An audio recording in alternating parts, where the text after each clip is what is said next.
Thank you for viewing the latest Orion Private Wealth Management newsletter. Since my last update, markets have experienced some degree of volatility, which is largely due to the potential for Britain to leave the EU. This is being referred to as the Brexit, which many of you may have heard of in the mainstream media. Interestingly, analysts are somewhat divergent with regards to the outlook that a potential Brexit will have.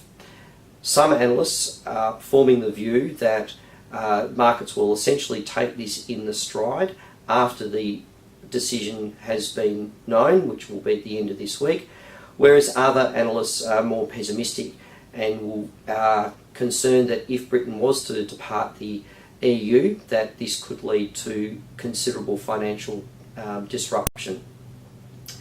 I'm of the view that markets will essentially take this in their stride. Between now and the vote, which is at the end of the week, there is a lot of uncertainty, and this is likely to continue the volatility in markets. However, we've seen with many referendums on a range of issues that most people decide to err on the side of caution and retain existing arrangements. So therefore, although polling at the moment is showing a very tight race between Britain staying and Britain leaving the EU, I'm inclined to believe that Britain will stay in the EU, which will basically mean that things will continue as per normal. Should Britain, however, leave the EU, there will be some uncertainty for a period of time as trade agreements and other things will need to be renegotiated, but it could actually present quite considerable opportunity for Australia, particularly in the area of new and improved export, particularly in the area of agricultural produce. However, this is all speculative, and we are likely to know in the next week what the outcome is and how markets respond. From a client perspective, I haven't been adjusting portfolios on the basis of Brexit. As I've mentioned earlier, I believe pretty much markets will take it in its stride, and in a couple of months' time we'll look back and wonder what the fuss was about. Secondly, from an Australian perspective, our election is going to be held now in less than 2 weeks. The politicians have been active right around the country making various announcements. Certainly there's been some big spending from the Labor Party, and we're yet to see the details of where that revenue is going to come from.